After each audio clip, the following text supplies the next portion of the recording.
ওটা করব সেটা করব আমার এবার ভোট দিয়ে দেখেন কি করে ছেড়ে দেই। আমরা রাস্তাঘাটে খাল বানায় দেবো, 12 মাস কাল নৌকো বেয়ে বেড়াবেন, আসমান ভেঙে জমিনে নামাবো, লাঠির মধ্যে মুগুর ভরবো, আমার পরিচয় গরিব দুঃখীর দরজায় পাবেন। একবারও ইনশাআল্লাহ কয় না, সব উনি করিয়ে দেয়, ঠিক না?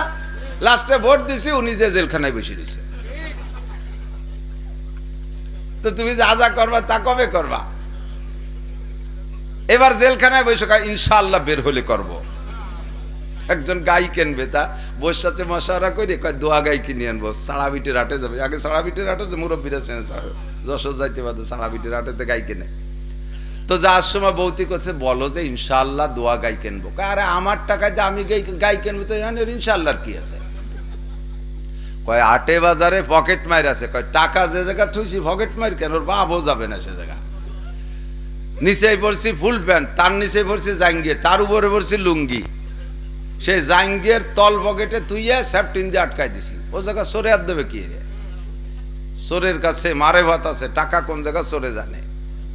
গাই একটা দাম দর ঠিকঠাক করিয়া টাকা দেবে, এর ভিতরে হাতে দেয় যে গোবর মাহানো, ওই চোররা মাহাই দিছে।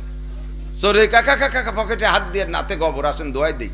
5-7 চোর একসাথে কলের দ্বারে নিয়ে একজনে কল চাপে, আর কয়জনে দুইজনে হাত দোয়, আর পিছন দিয়ে দুইজনে অপারেশন করে। কুজো হাত ধরছে, তল ভাসতে কাটি বার হয়ে নিয়ে গেছে। হাত ধুয়ে পকেটে হাত ধরছে, তল দিয়ে হাত বার হয়ে গেছে। গেলে টাকা গেল কোন জায়গায়, সব নিয়ে গেছে। এখন গাই কিনতে পারে নাই, গাই কিনতে না পারিয়া বাড়ি চলে আসছে। এখন গাই কিনতে যখন পারে, গাইয়ের টাকাও নাই, ভাড়ার টাকাও নাই। সে সারাবিটের হাটে তাইটি আসতে রাত বেজে গেছে 11। একটু আগে বসেন, একটু আগে বসেন, কথা না বলি, কথা এসে গেছে বলতেছে। একটু কিছু সালাত লাগে মাঝে মাঝে, একটু খেয়াল। বসেন, বসি, তাড়াতাড়ি বসে পড়ি। তো ওই লোক বাড়ি আইসা এবার রাত 11টা-12টা বাজে গেছে। এখন লজ্জাতে তো বোর সাথে দেখা হতে লজ্জা লাগতেছে। বাইরে আইসে দরজা খটখটাচ্ছে। বৌতি কয় কে? এখন কয় ইনশাআল্লাহ আমি। ইনশাআল্লাহ কি খবর? গাইকো? কয় ইনশাআল্লাহ কিনি নেই। কেন কেনে না? কয় ইনশাআল্লাহ টাকা চলে নিয়ে গেছে। এখন সব জায়গায় ইনশাআল্লাহ।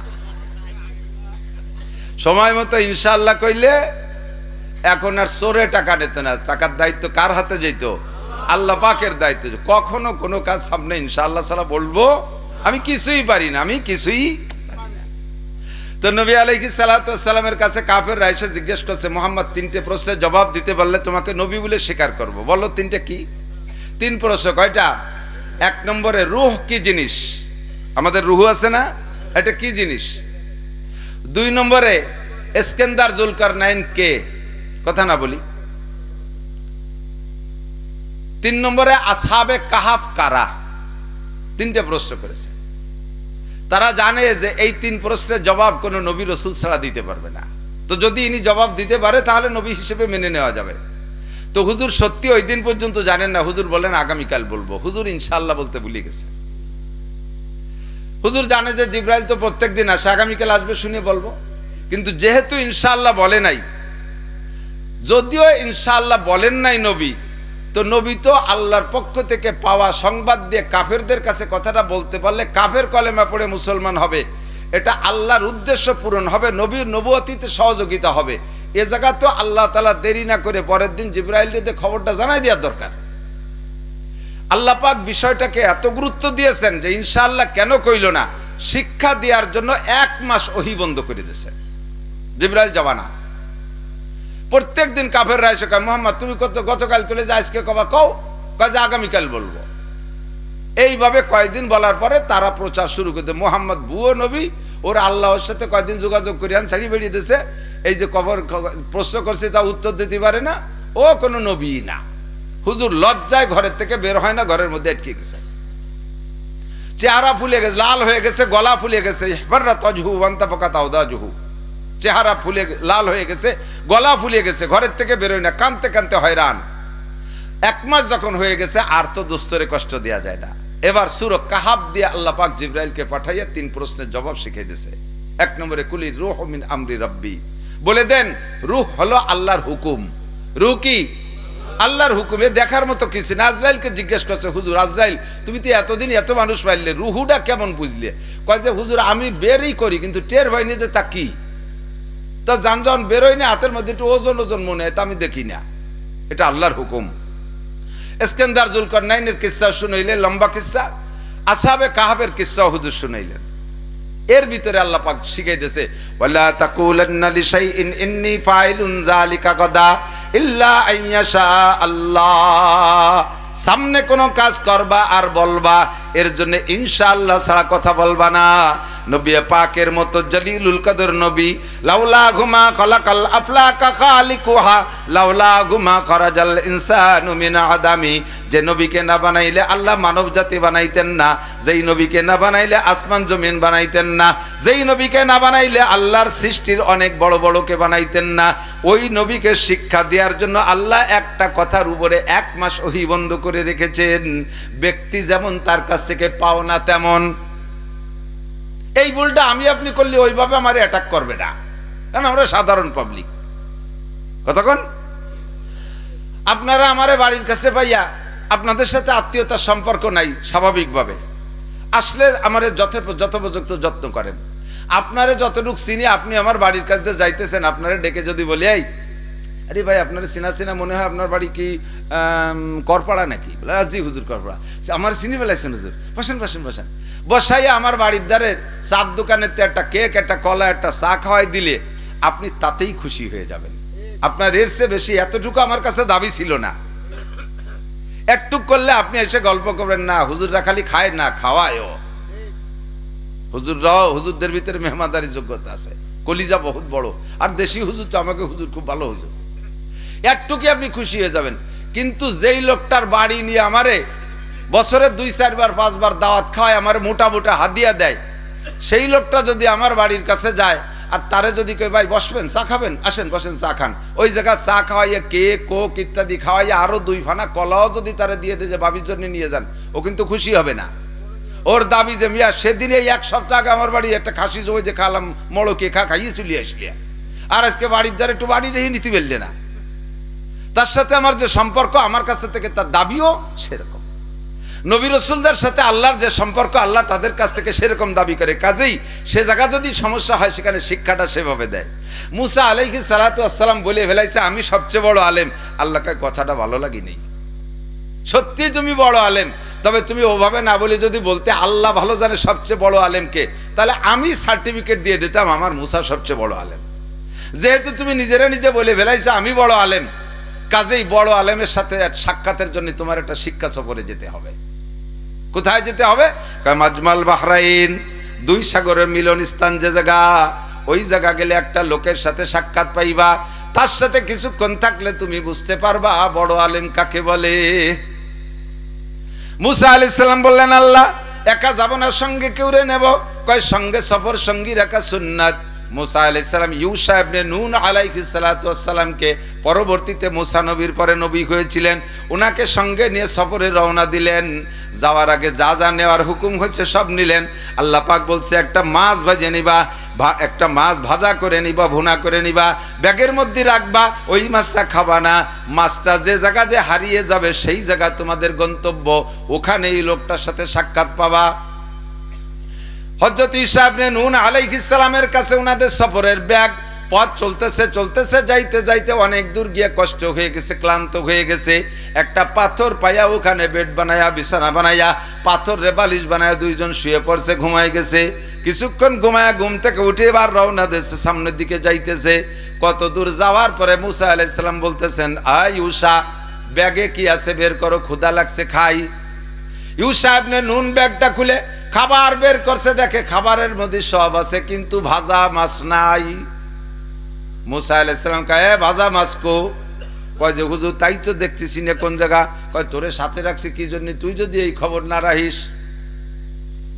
সাথে সফরে খাদেম রাখছি যে আমার স্যান্ডেল জোড়া আন, তুই গুছাই গাছা রাখবি। কিছুক্ষণ পরে খাদেমের স্যান্ডেল ইয়া গেছে, আমার জোড়া তো তালাশি করে পাই না।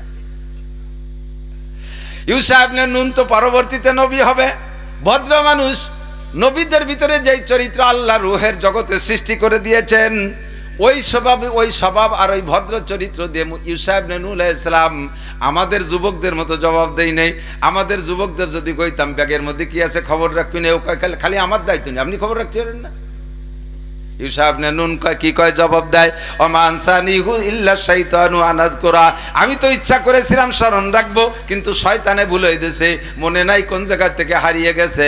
এবার ইউসা ইবনে নুন আর মুসা আলাইহিস সালাম ওই জায়গা থেকে ব্যাক করছে, মরুভূমির দেশ, বালির উপরে পায়ের ছাপ আছে, ছাপা দেখে দেখে দেখে দেখে দেখে আসছে, যে জায়গা ঘুমাইছিলেন ওই জায়গায় আইসা দেখে ওই জায়গা সাগরেরই তো পাড়, ওখান থেকে দেখে মাছটা সাগরের পানির মধ্যে ঢুকে গেছে, পানি তাজা মাছ পানির মধ্যে ঢুকে, যদি সামনের দিকে চলে যায়, মাছটা যাওয়ার সময় তো কিছু জায়গা দখল করছে, সামনে চলে গেলে কি ওই জায়গা ফাঁকা থাকে না, পানি মিশে যায়, পানি মিশে যায় না, তো ওই মাছটা যে জায়গাতে ঢুকে গেছে সেই জায়গা সারাবা সুড়ঙ্গ হয়ে রয়েছে, জায়গা পানি মিশে নাই। হযরত মুসা আলাইহিস এত বড় সুড়ঙ্গ হয়েছে, মুসা নবী সুড়ঙ্গতে ঢুকে যেতে পারে। ইউসা ইবনে নুনকে বিদায় দিয়েছে, যাও তুমি যাও, এখন আর তোমার আমার সাথে থাকা লাগবে না। ওই জায়গাতে মাছের সুড়ঙ্গর মধ্যে দিয়ে ঢুকে গেছে, যাইয়ে দেখে সাগরের তলদেশে একটা দরবেশ বসা, সালাম দিছে, আসসালামু আলাইকুম মানান্তা, সালাম দিয়ে বলছেন আপনি কে? উনি বলেন আনা খিজির। অমানান্তা, আপনি কে? কানা মুসা বনি ইসরাইল, আমি বনি ইসরাইলের নবী মুসা। কি ব্যাপার, কি জন্য আসছেন? আমি আপনার সাথে কিছুক্ষণ সফর করব। হযরত খিজির আলাইহিস সালাম বলতেছেন, ইন্নাকা লান তাস্তাতিয়া মাইয়া সবরা, ও মুসা তোমার সম্পর্কে আমি জানি তুমি ঘন কথা কওয়া পার্টি, তুমি ধৈর্য ধরতে পারো না, তোমার মধ্যে অধৈর্যের পরিমাণ বেশি, কাজে আমার সাথে থেকে তুমি বেশিক্ষণ টিকতে পারবা না। মুসা আলাইহিস সালাম বললেন, ইনশাআল্লাহ পারবো।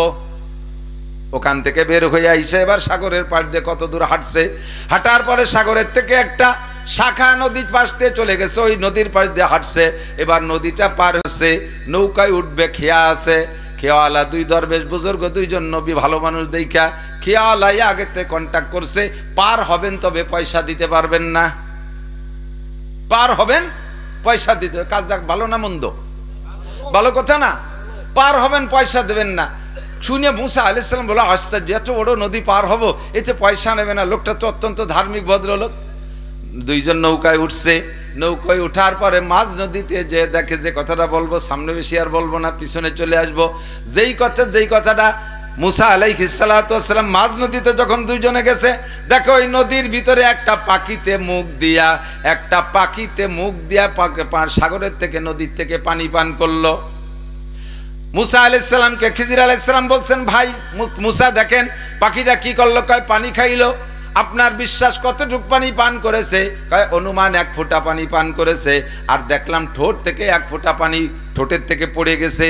খিজির আলাইহিস সালাম বলতেছে, ভাই মুসা, পাখিটা যে 1 ফোঁটা পানি পান করেছে সাগরের থেকে, তাতে গোটা সাগরের থেকে কি পরিমাণ পানি কমে যেতে পারে। মুসা আলাইহিস সালাম কয়, আপনার সাথে আমার থাকা মনে হয় হবে না, বাপ ভালো না। কে সমস্যা কি? এ তো কোনো বুকায়ও জিজ্ঞেস করে না, এত বড় নদী সাগর, তার থেকে 1 ফোঁটা পানি বাকিটি খাইছে। এ দুনিয়ায় কোনো কম্পিউটার কোনো যন্ত্র আছে যা দিয়ে মাপা যাবে সাগরে একটুক পানি কমছে, 1 হাত কমছে, 1 চুল পরিমাণ কমবে? এ জিজ্ঞেস করার কি অর্থ হতে পারে? খিজির আলাইহিস সালাম বলেন, কথা বলবেন না, সফরটার নাম হলো শিক্ষা সফর। আপনাকে শেখানোর জন্য আল্লাহ আপনারে পাঠাইছে, আমারে দায়িত্ব দেশে শেখানোর জন্য। এ জায়গা শেখার কি আছে? কয় এ জায়গা শেখার হলো আপনি জেনে নেন, আপনার 1000 পারা তৌরাতের এলেম আপনার মধ্যে আছে, আর আমার মধ্যে আমার যে এলেম আছে, এইরকম হাজার হাজার নবীদের, শত শত নবীদের মধ্যে যত এলেম আছে, সমস্ত এলেম মিলাইয়া ওই পাখিটায় যে 1 ফোঁটা পানি পান করছে অতটুক পরিমাণ, আর যেই ফোঁটা পানি ঠোঁটের থেকে পড়ে গেছে অতটুকু হলো আমার এলেম, আর গোটা সাগর সমুদ্র সম পরিমাণ পানি হলো আমার আপনার আল্লাহর এলেম। আপনি 1000 পরে তৌরাতের হাফেজ হইয়া আপনি মনে করছেন আপনি সবচেয়ে বড় আলেম। ওমা উতিতুম মিনাল ইলমি ইল্লা কালিল, আপনাকে আল্লাহ সামান্য ইলম দিয়েছেন। ও দুনিয়ার বিজ্ঞানী, হে দুনিয়ার পণ্ডিত, হে দুনিয়ার ডক্টর, ইঞ্জিনিয়ার, বিজ্ঞানী যারা আছো, যত আবিষ্কার করো আমার আল্লাহর ইলমের সামনে তোমার ইলম একেবারে জাররা পরিমাণ তার চাইতেও কম। ঠিক না? তোমাকে অনেক কিছু আবিষ্কার করার ক্ষমতা দিয়েছি, 5টা জিনিসের কাছে তুমি যাইতে পারবা না। 1 নম্বরে ইন্নাল্লাহা ইনদাহু ইলমুস সাআহ, দুনিয়া ধ্বংস হবে, কিয়ামত হবে কবে এইটা তোমরা কেউ কইতে পারবা না, তোমরা কেউ বলতে পারবা না দুনিয়া ধ্বংস হবে কবে। 2 নম্বরে কোন মেঘে বৃষ্টি নামবে এইটা শিওর সংবাদ কেউ দিতে পারবা না, সম্ভাবনা কইতে পারবা, শিওর সংবাদ দিতে পারবা না। 3 নম্বরে কোন নারীর পেটে সন্তান আছে এটা কেউ কইতে পারবা না, বাচ্চা পেটে আসার পরে মেশিন দিয়ে দেখে বলতে পারো, তবে আমি আল্লাহ বাচ্চা পেটে আসার আগেও জানি ওই মহিলাটার গর্ভধারণ করার ক্ষমতা আছে না নাই, কয়টা কন্যা সন্তান আছে, কয়টা পুত্র সন্তান আছে, নাকি মোটেই নাই, সব জানে কে? ইয়াহাবুলি মাইয়াশাউ ইনাসা ওয়া ইয়াহাবুলি মাইয়াশাউ যুকুর আও ইউযাওবিজুহুম যুকরানা ওয়া ইনাসা ওয়া ইয়াজআলু মাইয়াশাউ আকিমা। যাকে খুশি ছেলে আল্লাহই দেয়, যাকে খুশি মেয়েও আল্লাহই দেয়। জোরে বলেন ছেলে মেয়ে কে দেয়? আবার অন্তর থেকে বলেন, সত্যি কথা বলেন, কে দেয়? না ভেজাল আছে। ছেলে মেয়ে কে দেয়? ছেলে দেয় আল্লাহ, মেয়ে দেয় বৌতি। আরে হয় তো বেশি বেশি মাই হলি বৌডারে বাড়িউন কে? মাই হওয়া যদি আল্লাহরই হাত হয় তা বউ মারেন কে? যদি কোনো বেটার বোর বেশি কোনো কোনো মেয়ে হয়, ছেলে না হয়, শ্বশুর শাউরি ও ওই বউডারে কোণঠাসা করে রাখে, সংসারের ভিতর ওর চাপের মধ্যে রাখে, ওরে মোটে চোখ পাইতে দেখতে পারে না। সন্তান হইলে, পুত্র সন্তান হইলে বাপের চাইতে মা খুশি হয় বেশি, কারণ সব সন্তানের ভিতরে সন্তান 2 প্রকার, কন্যা আর পুত্র। কন্যাগুলো বাপের দলে চলে যায় আর পুত্রগুলো মার দলে চলে যায়। সাংসারিকভাবে একটা রাজনীতি চলে, ঠিক না? একটা দলাদলি আছে না? আপনি আপনার স্ত্রীর গায়ে হাত দিয়ে দেখেন, ছেলেগুলো বড় হলি, ছেলেরা কি করে, ওরা গায়ে হাত দেয় না কিন্তু কথা কমে, আব্বার কোনো বোধ বুদ্ধি নাই। আপনি কি কি বলি আমার মার গায়ে হাত দিলেন? যদি আজকে আপনি আব্বা না হতেন তাহলে দেহায় ছাড়িয়ে দিতাম। আর বেশি মাত্রাগুলো তো বুড়োরে গেটি ধরে তবলিগি হটায় দেয়, ঠিক না? মাইয়েগুলো কি এর ওই সময় আপনি যদি আপনার স্ত্রীকে মারেন, মেয়েগুলো কি করে? মেয়েগুলো যাই ওর মারে রাগ করে, তুমি বুড়ো হয়ে গেলি বাতাসে বোঝো যে আব্বা একটু খেটখেটিয়ে, তা কোথায় কোথায় অত তর্ক করার কি দরকার? ওরা চলে যায় বাপের দলে আর ছেলেরা চলে যায় মার দলে। সেই মাইয়ে বেশি হওয়ার কারণে তুমি আবার বউরে টর্চারিং করো, তাহলে তোমার ইমান নাই। সন্তান যে আল্লাহ দেয় এ কথা খালি মুখে কয়, এ কথা তোমার অন্তরের কথা না, ঠিক কিনা? ইয়াহাবুলি মাইয়াশাউ ইনাসা ওয়া ইয়াহাবুলি মাইয়াশাউ যুকুর। যাকে খুশি ছেলে আল্লাহই দেয়, যাকে খুশি মেয়েও আল্লাহই দেয়। তবে এক জায়গায় একটু ওয়াজ করে যাই, খেয়াল করেন। আল্লাহর নবী বলেন, যাকে আল্লাহ তাআলা পর পর 3টে কন্যা সন্তান দান করে, ফাআল্লামাহুন্না ওয়া আদ্দাবাহুন্না, আর মেয়েগুলোকে দ্বীনি ইলম শিক্ষা দেয়, আদব আর ভদ্রতা শিক্ষা দেয়। এরপরে সুম্মা যাওয়াজাহুন্না, এরপরে মেয়েগুলোকে দেখে শুনে ভালো পাত্রের সাথে বিবাহ দিয়া পরের বাড়ি পাঠাইয়া দেয়। ফুতিহাত লাহু আবওয়াবুল জান্নাহ, এইরকম আব্বার জন্য জান্নাতের 8টা দরজা খোলা। কোন হাদিসের মধ্যে আসে নাই পরপর 3টে পুত্র সন্তান হইলে এই ফজিলাত। এই ফজিলাত হুজুর বলেছেন কন্যা সন্তানদের ব্যাপারে। ছেলেও দেয় আল্লাহ, মেয়েও দেয় আল্লাহ। আবার অনেকরে কিছুই দেয় না, বাজা বানায় দেয়। আবার কেউ রে ছেলে দে মেয়েদের জোড়া জোড়া দেয়। কি পরিমাণ হবে? বাচ্চা পেটে আসার পরে তোমরা কম্পিউটার দিয়ে দেখে বলো, এইটার নাম গায়েব বলা না। আমার আল্লাহ জানে, বাচ্চা পেটে আসার আগেও জানে কি হবে কি হবে না, ঠিক না? যদি এইটা আল্লাহ জানায় দিত আগেতেই, মেয়েদের জন্মের সাথে সাথে তাদের ফিটি টিটি কোনো জায়গায় লিখে দিত যে তোমার 3টে মাইয়া 5টা সাল হবে, এরকম যদি লেখালেখি হতো, তাহলে যাদের খালি মেয়ে হবে তাকে গায়ে লেখা থাকতো তোমার 7টা মাই হবে। এই গায়ে যদি কোনো মহিলার গায়ে লেখা থাকতো যে তোমার 7টা মাই হবে, তাহলে ওই মেয়েটারে কেউ বিয়ে হতো? ওই খালি ভাটির বাচ্চা হবে, বাড়ি নিয়ে লাভ নাই, ঠিক কি ঠিক না? যদি কোনো মেয়ের বাজা হবে, ছেলে মেয়ে হবে না, এ যদি তার গায়ে লেখা থাকতো, তাহলে কি ওই মেয়েটার বিয়ে হতো? এজন্য আল্লাহ তাআলা তার মারেফাত ভিতরে রাইখা, গোপন রাইখা এটা জানতে দেয় নাই। 4 নম্বরে ওয়ামা তাদরি নাফসুম মাযা তাকসিবু গাদা, একটু পরে কে কি ইনকাম করবা, কে কি কামাই করবা, কে কি খাইবা কেউ কইতে পারবা না। সামনের পর দামি দামি নিজের করা বাজারে দামি দামি মাছ গোছ রান্না হয়ে গেছে, প্লেটে মাখায় এনেছেন, লুকমা মুখে দেবেন, এর মধ্যে শুনছেন আর্মিতে বাড়ি ঘিরে ফেলাইছে, আপনি আমলিগির একজন মোটামুটি নেতা, আর কি ভাত গালে যাবে? প্লেট ফেলায় তুই পিছনের দরজা খুলে পায়খানা ছাদের মধ্যে লাভ দিয়ে কোচড়ির মধ্যে পড়ে ডুবো ওই পাশে উঠে 3 খাল সাঁতরাইয়ে পার হইয়ে বিলির মধ্যে দিয়ে যাই একেবারে বলা করে যাই উঠবে, ঠিক না? সেই বাড়ি যাই হাবাতি হাবাতি ছোট বুন্ডে কয় বুন্ডি ভান্তা পানি আসেনি সাইডে দে, অথচ বাড়ি 7-8 প্রকারের রান্না করছেন আপনার বাজার খাতি পারলেন না। এ রুজিতে আসে না নাই কে জানে? একটু পরে কে কি খাইবেন আর কে কি ইনকাম করবেন কেউ কইতে পারবেন না। 5 নম্বরে আমা তাদরি নাফসুম বিআইয়্যা আরদিন তামুত, কে কোন জায়গা মারা যাবে তা বলার কায়দা নাই, তবে মরণ যেখানে আছে সেখানে যাইতেই হবে। ঈদের দিন, ঈদের পরের দিন শুনছেন মনে হয় ফেসবুকে দেখছেন, আমাদের নদীতে একটা ছেলে মারা গেছে, হাফিজুর মুন্সির ছেলে। বাড়ি তারা কোনোদিন নদীতে গোসল করতে আসে না, আসলেও বছরে 1-2 বার আসে, যুবক মানুষ। তার আব্বার কাছে বলছে আব্বু নদীতে গোসল করতে যাও, কয় না খালে যায়, হেনে খালে গোসল করি। হাফিজুর ভাই বলতেছিল আমার কাছে, কয় আমি নিষেধ করছি, খালে যাইতে বললাম, খালে গেল না, ও কোন ফাঁকে চলে গেছে নদীতে, যাইয়া জাল মাজায় বাঁধে নদীর উপার যে জাল কি হবে সেই জাল মাজায় বাঁধে রওনা দিছে। পিরাই চলে গেছে 20-20 হাত দূরি থাকতি আমার বাড়ির কাছে নদীর মাদ্রাসার ঘাটে, হাত 20 দূরি থাকতি জালে যে টান দিছে আর নিজেকে কন্ট্রোল করতে পারেনি। সাথে যারা ছিল তারাও চেষ্টা করে পারে নাই, পাশের একজনের লুঙ্গি ধরে লুঙ্গি খুলে নিয়ে চলে গেছে, তবুও সে বাঁচতে পারেনি। এখন কয় যে তুই কেন গেলি, কেন গেলি? কয় এই কেনর কোনো জবাব নাই, ওখানে যেতেই হবে, তার মরণ সে জায়গা আছে। दो चीजा दो मीरा कसद जोरे जोर एके आबोदाना देगार खाके गोर। দুইটা জিনিসে মানুষকে গন্তব্যে নিয়েই ছাড়ে, একটা হলো রুজি আর রুটি, আর একটা হলো কবরের মাটি, ওখানে তাকে যাইতেই হবে। আমাল হায়াতুদ দুনিয়া ইল্লা কালিল, এ দুনিয়ার জিন্দেগি একেবারেই সামান্য, একেবারে সামান্য। কার কতটুকু হায়াত আছে আমরা কেউ জানি না।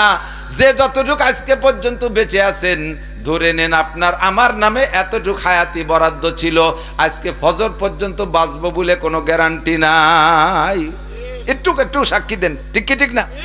কোন বাহাদুর আছেন গোপালগঞ্জে, কোন নেতার মধ্যে বসা আছেন যে আমি ফজর পর্যন্ত বেঁচে থাকবোই? বলেন তো একজন। আজরাইল আমাকে বাড়ির দ্বারে আসতে দেবেন, আমরা 7 ভাই তাগড়া তাগড়া ডাল সব কিনে দাঁড়ায় থাকবে, পারবেন?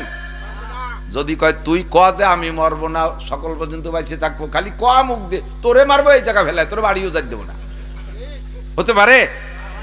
কাজে এই জায়গাটা বড় বিপদ। এই জায়গা আমরা কেউ জানি না, কে কতক্ষণ বাঁচবো জানি না। দুনিয়ার হায়াত একেবারে কম, আখিরাতের হায়াত হলো অরিজিনাল হায়াত। আল্লাহ কাবা ইন্নাদ দারাল আখিরাতু লাহিয়াল হায়াওয়ান, আখিরাতের হায়াতই হলো হায়াত। যুবক আমার দিক তাকাও, পাগলামি করো না।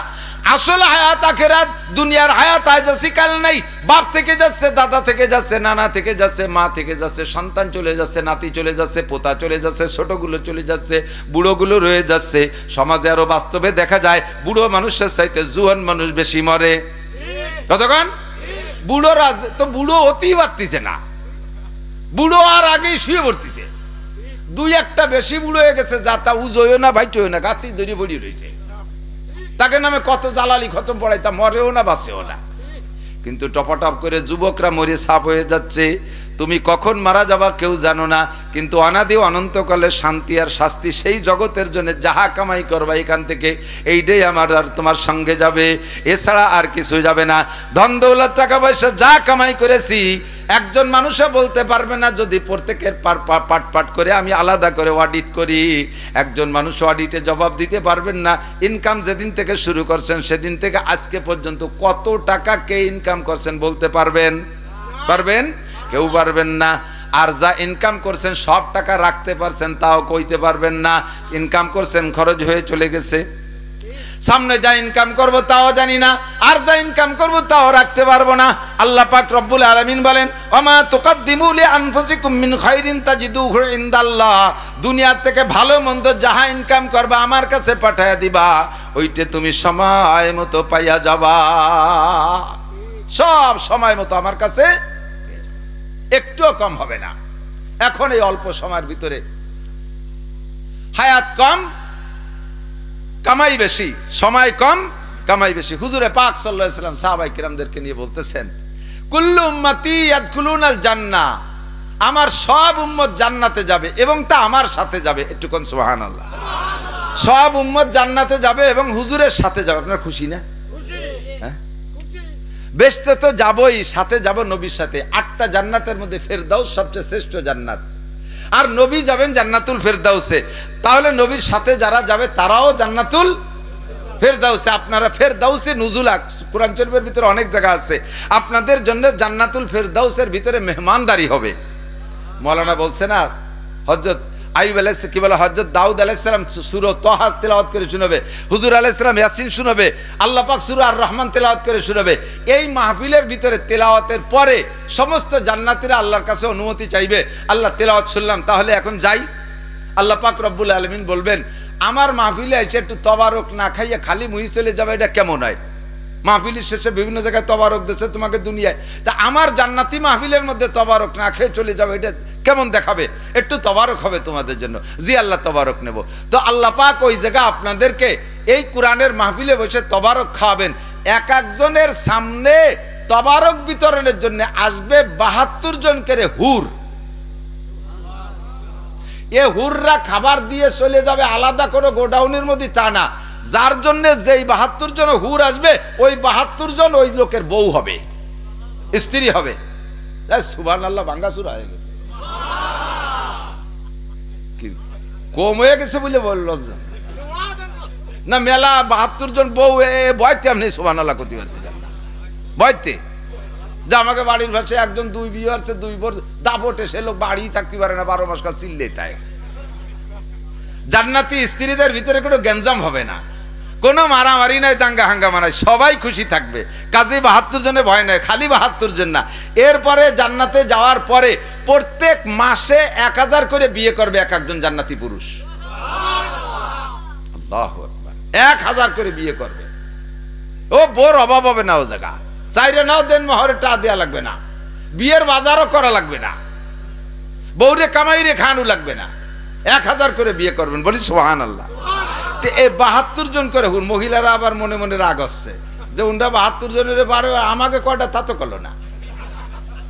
এক একজন মহিলা কয়টা স্বামী পাবে তা তো দরকার আছে না, তা দরকার নাই। দুনিয়ায় যেমন একজন মহিলা একাধিক স্বামী গ্রহণ করা বদনাম, একজন পুরুষের 4টে বিয়ে করলেও 4টে বিয়ে অনুমতি আছে, 4টে তো করতে পারবে না, কি বলেন? একজন পুরুষের 4টে বিয়ে করতে পারবে। কয়টা বিয়ে? 4টে বিয়ে করতে পারবে, 4টে বিয়ে করতে, 4-এর বেশি একসাথে রাখতে পারবে না। তো মহিলারা যত বড় শক্তিশালী তসলিমা নাসরিন হোক আর আন্তর্জাতিক খ্যাতি সম্পন্ন কোন নুস্স মহিলা হোক, শরিয়াতে, ইসলামী শরিয়াতে কি তাকে একাধিক স্বামী গ্রহণ করার অনুমতি আছে? আছে। পুরুষরা যদি 4টে বিয়ে করে জায়েজ আছে, তবে সমাজে একটু কয়ে যায় ফাঁকে ফাঁকে, দিক তাকান, সমাজে যদি কোনো পুরুষ একাধিক বিয়ে করে, তার আগের বউটা তো রাগ হয়ই হয়, সাথে প্রতিবেশীরাও ওই পুরুষটারে খুব ঠাট্টা করে, চরিত্র ভালো না, দিয়ে নাই এক বউতি ভরান ভরে না, নুসু আবার 3টে বিয়ে মারাইছে। এই বাংলায় কয় না, এগুলো কয় না। একাধিক 4টে বিয়ে করিয়া স্ত্রী হিসেবে ব্যবহার করা হারাম না হালাল? একটা একাধিক বিয়ে করলো না, খুব লোকটা ভালো, একটা বউ নিয়ে থাকলো, বিভিন্ন প্রয়োজনের সময় বউরে পালো না যায় আর এক বাড়ি যে ধরা খাইয়ে জুতোর বাড়ি খেলো, এটা ভালো? বিয়ে 2টে করলো না, আকাম করে করে ধরা খাইয়ে জুতোর বাড়ি খায়, এ লোকটা ভালো, এ লোকটা খারাপ না। আর একটা লোক 4টে বিয়ে করে চরিত্র নিয়ে স্ত্রীর ভিতরে থাকলো, সীমাবদ্ধ থাকলো, এই লোকটার চরিত্র ভালো না, এই বলে আমরা তারা ঠাট্টা করি, এই বলে আমরা ব্যঙ্গ করি। এটা দারুণ শরীয়ত বিরোধী কথা যে একাধিক 4টে বিয়ে করছে। যদি আল্লাহ তাআলা তাদের তৌফিক দেয়, সুযোগ দেয়, কেন করবে না? 4টে গুণ থাকলে বিয়ে করতে পারে 4টে। কয়টা? 1 নম্বরে শারীরিক অবস্থা ভালো থাকতে হবে। খেয়াল করেন, শারীরিক অবস্থা মানে মোটা সোটা এরকম ভিডিও বুড়ো না, অনেক মোটাকে কিছুই নাই, কি নাই তা করতে গেলাম না, কিন্তু শারীরিক অবস্থা ভালো আছে। 1 নম্বর, কিছুক্ষণ বসে থাকার পরে উঠে দাঁড়াইছে, সোহে গণ টিবলি মারে, আমি নূর দেখতেছি, সোহে জুনি জলে উনি নূর দেহে, তোমার হাড়েরও মগজ শুয়ে গেছে, তুমি 2 বিয়ে না, তাড়াতাড়ি তুমি কাজু বাদাম খাও বাঁচতে চাও যদি। 1 নম্বরে শারীরিক অবস্থা ভালো থাকতে হবে। 2 নম্বরে ইনকাম সোর্স ভালো থাকতে হবে। বউ পালা হাতি পালার চাইতে কঠিন, ইদানিংকালে আরো বিপদ। আমাদের ছোটবেলায় আমার মা বলতো, বাবা বউ পালা হাতি পালার চাইতে কঠিন। আর এখন তো দেখি মাশাআল্লাহ, স্বামীতে ভ্যান চালায়, বউরে 2800-3000 টাকা দামে 3 পিস কিনে না দিলে উনি পড়তে রাজি না। সোলো প্রসাদনী ইত্যাদি তো আছেই আছে, কত কঠিন। আমাকে মা চাষিরা আগে নাড়া কাটিয়ে জাল দিত, মুরব্বীরা কথা কর না কে, 8 10 আছে আর লক্ষ্মী দিকে আর আমন দানের নাড়া আইনে তুতেন না বাড়ি, তাই কাটিয়ে কেটে একটুক একটুক করে তাই দিয়ে জাল দিত না। এমনি কিসে নাড়া কাটাকাটি আছে? আমাদের মা চাষিরা নিজেরা কুড়োল দিয়ে চলা ভাড়িয়ে রান্না করতো, আর এখন সব অটো হয়ে গেছে। মহিলা সব অলস। রাইস কুকারে ভাত হবে, প্রেসার কুকারে তরকারি হবে, গ্যাসের চুলে রান্না হবে, জামা খরিদ করে কারবার নাই। উঠোন লেবের ধান শুকানো লাগতো, এখন উঠোনও পাকা হয়ে গেছে। ঘর লেপা লাগতো কাঁচা ঘর, তাও হয়ে গেছে পাকা। খেতা সেলাই করা লাগতো, তা 150 টাকা দামের কম্বল, 150 টাকা দামের কম্বল। সিজন আসলে এবার ল্যাপ সেলাই করা লাগতো, তা পাওয়া গেছে দামি দামি কম্বল, আর সে ল্যাপের দোকানেতে ল্যাপ কিনে আনা যায়, ঠিক কিনা? খেজুরি বাটি বুনোয় ব্যবহার করা লাগতো, 250-300 টাকা দামালি প্লাস্টিকের বাটি। কি লাগতেছে? কোনো কাজ আছে বিটিকে? ধান সেদ্ধ হয়ে খাইতে কষ্ট হবে, তা ধান বেশি ফেলাই দিয়ে চাল কিনে নিয়ে এসে অটো হয়ে গেছে সব। যার আগায় অজ্ঞ, আমি তো আর আসতেছি না, আজকে সারি যেতে পারলি।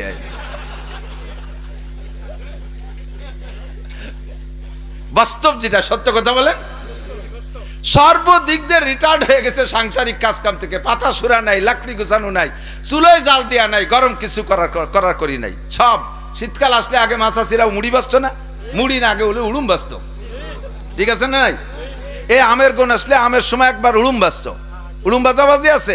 এখন সব প্লাস্টিকের মুড়ি কিনে খায়, সব অটো হয়ে গেছে। মহিলাকে কোনো কাম নাই, কাজ নাই, শুধু মোবাইল আর টেলিভিশনের এই একটা কাজ বাকি আছে,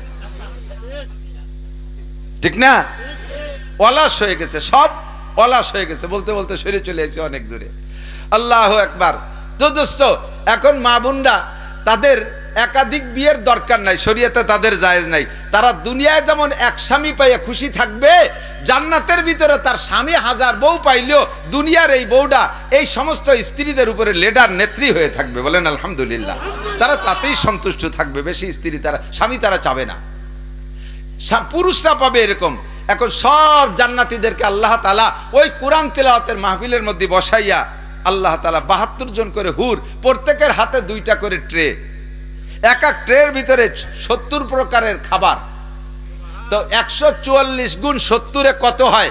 1000-এর উপরে আইটেম খানা আপনার সামনে দিয়ে আল্লাহ পাক বলবেন কুলু, খাও। এর ভিতরে পানিও আছে, শরবত আছে, মধু আছে, দুধ আছে, অশ্রাবু, আর পান করো। আপনি কিছু না খেয়ে পান না করে এ সব প্লেট দস্তারখান সামনে অভিমান করে মুখ বন্ধ করে বসে থাকবেন। আল্লাহ পাক জিজ্ঞেস করবেন, ফাহাল বাজাতুম মা ওয়াদা রাব্বুকুম হাক্কা, আমি যা দেব বলে ওয়াদা করেছে আমার মাওলানা নাসির তোমাদের ইসে করপাড়া মাহফিলি বলে আসছিল, এই আমি দেব, সেই সমস্ত আইটেমের খাবার আছে কিনা দেখো। কম আছে যে খাচ্ছ না? সবাই বলবেন আল্লাহ খাবারের আইটেমে কম আছে তা বলছি না, একটা জিনিস কম আছে। আল্লাহ পাক বলবেন কি কম আছে বলো? আমাদের ওখানে হুজুর বলেছিলেন, তুমি নাকি বলেছো হাদিসে কুদসি, ওয়াসসাউমু লি ওয়া আনা আজজি বিহি, রমজানের রোজা রেখেছো বান্দা আমার জন্য, এর প্রতিদিন আমি হাদ্দে দেব। আল্লাহ এ সব খাবার তো হুররা দিয়ে গেল, তোমার হাত খান কো? তুমি হাদ্দে না খাইলে খাবো না, কন্যা সুবহানাল্লাহ। আল্লাহর হাদ্দে খানা খাওয়ার জন্য সব ব্রেক করে বসে রয়েছে, তোমার হাদ্দে না দিলি খাবো না। আল্লাহকে ভালো কথা মনে করছিস, এখনই হবে। এবার ওই খানার ভিতরে জান্নাতি রুটি থাকবে, আর জান্নাতি মাছের কলিজা ভুনা থাকবে।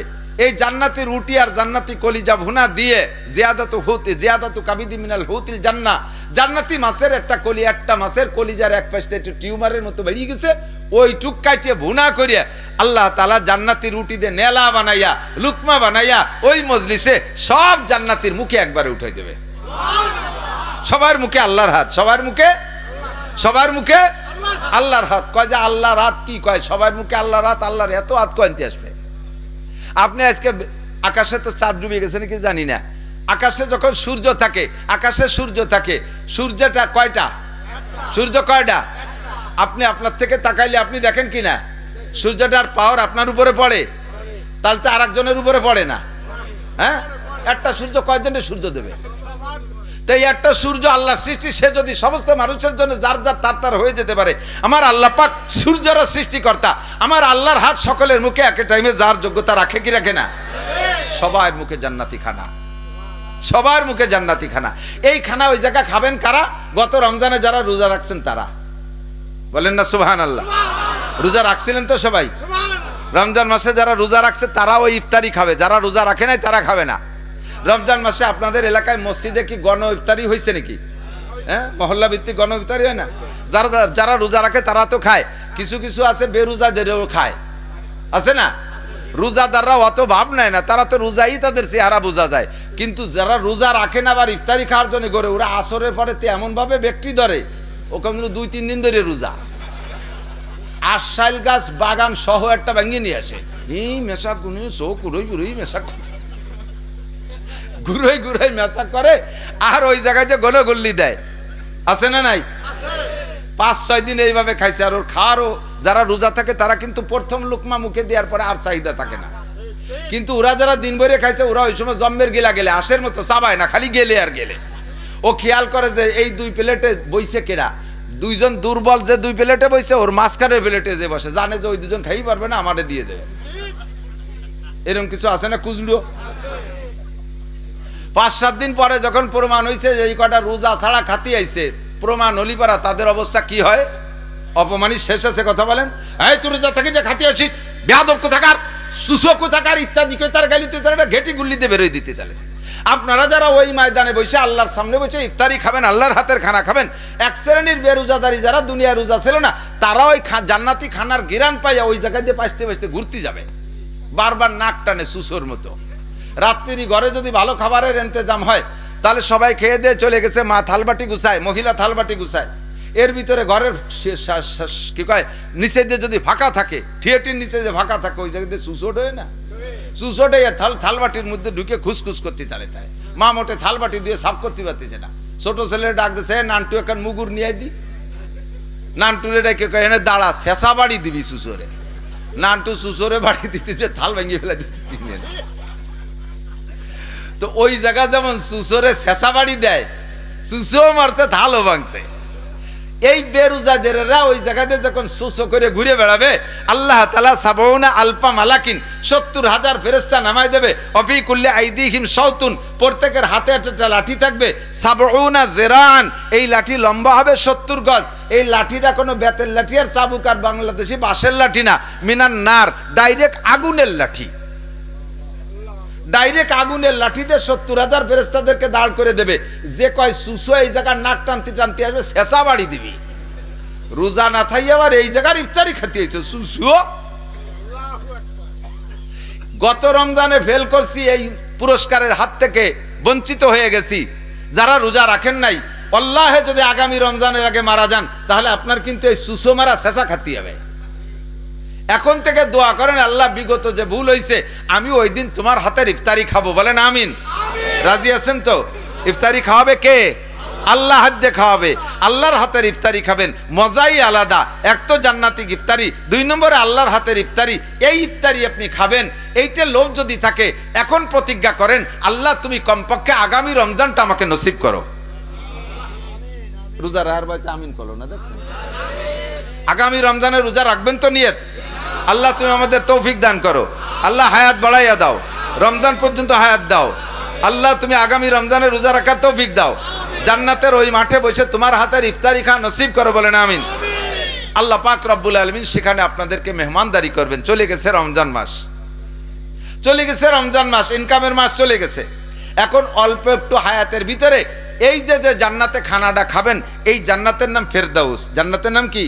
ইন্নাল্লাযীনা, আমি বলি দলিল দেই, ইন্নাল্লাযীনা ক্বালু রাব্বুনাল্লাহ সুম্মা ইসতাকামু তাতানাজ্জালু আলাইহিমুল মালাইকাতু আল্লা তাখাফু ওয়া লা তাহজানু ওয়া আবশিরু বিল জান্নাতিল্লাতী কুনতুম তুআদুন নাহনু আউলিয়াউকুম ফিল হায়াতিদ দুনিয়া ওয়া ফিল আখিরাহ ওয়া লাকুম ফিহা মা তাশতাহি আনফুসুকুম ওয়া লাকুম ফিহা মা তাদউন নুজুলাম মিন গফুরির রহিম।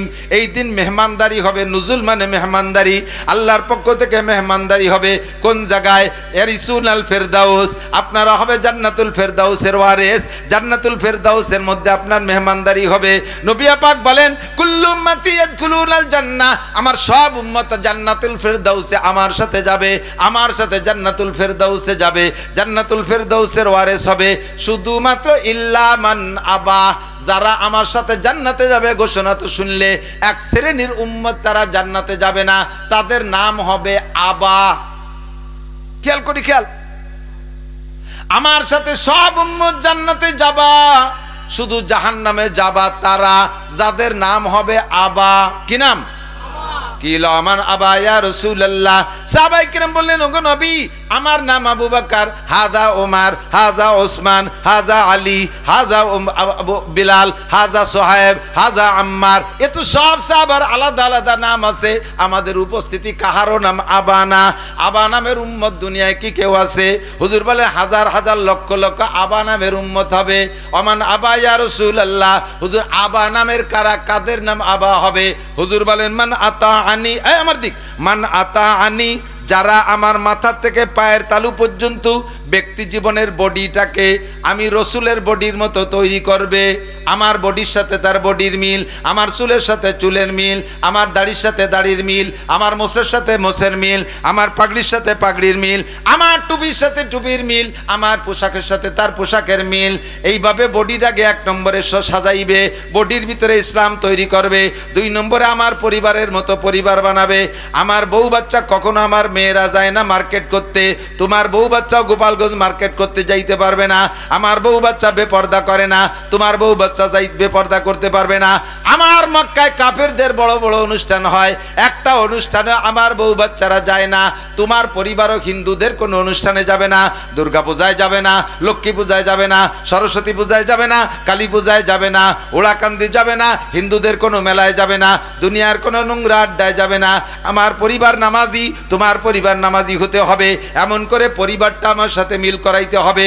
2 নম্বরে আমার অর্থনীতির সাথে তোমার অর্থনীতির মিল হবে। 3 নম্বর, আমি সুদ খাই না, তুমি খাবা না, আমি ঘুষ খাই না, তুমি খাবা না, আমি চুরি করি না, তুমি করবা না, আমি ডাকাতি করি না, তুমিও করবা না, আমি গাঁজা বেচা টাকা খাই না, এবা বেচা টাকা খাই না, আমি হিরোইন বেচা টাকা খাই না, আমি আলঠেলা জমির ফসল খাই না, আমি পরের জমির জাল দলিল করি না, আমি টন মেরে খাই না, আমি মন মেরে খাই না, আমি রাস্তার কন্ট্রাক্টরই মাল মারিয়ে দিয়ে ওই রাস্তাকে দুর্বল বানাইয়া ওখান থেকে আমি হারাম কামাই করে খাই না।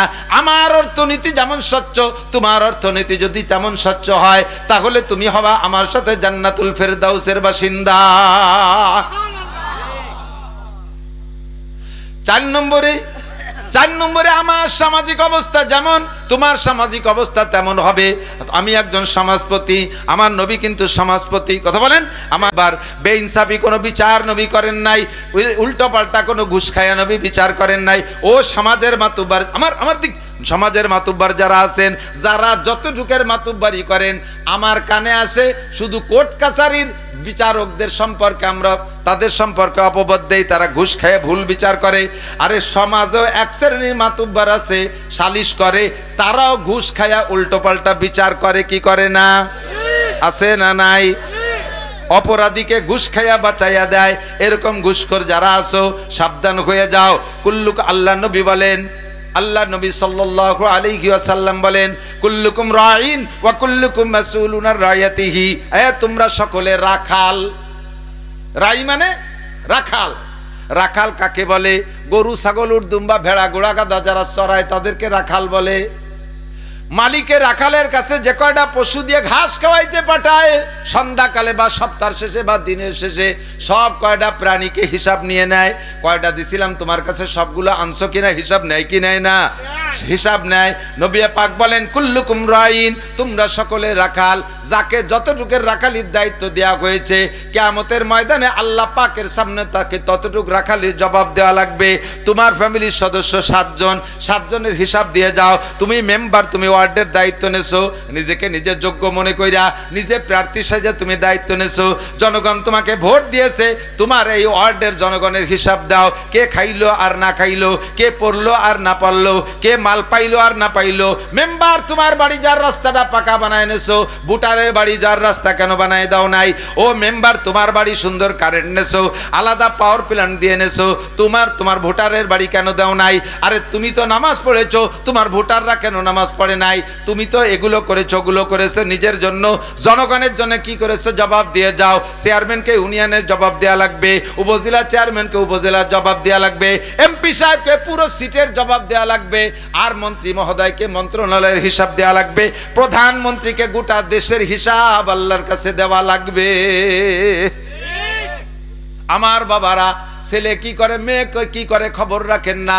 রাস্তা দিয়ে ঈদের সময় দেখছি, গতকালকে গেছি ঢাকায় মাহফিলে, পদ্মার সরের উপর দিয়ে আরে কপাল কি পরিমাণ যে বুজুর্গারের দিন আল্লাহ বিল্লে করতেছে বসে বসে। দুইজন জায়গায় বসে বসে এক করে কবুতরের বাচ্চায় যেমন খাওয়ায় না ওই এরকম কবুতরের আদার খাওয়ানোর মতো খাওয়াচ্ছে বসে বসে। আমি মনে হচ্ছে ওরা সুরভ হাতে মস্ক করতেছে। এই যে অর্ধ উলাঙ্গিনী আদা লেংটি মহিলাগুলো, এরা কি আসমান থেকে ডাইরেক্ট প্যাকেটে নাজিল হয়েছে নাকি দুনিয়ার কোন আব্বার মেয়ে? কতক্ষণ দুনিয়ার কোন আব্বার মেয়ে?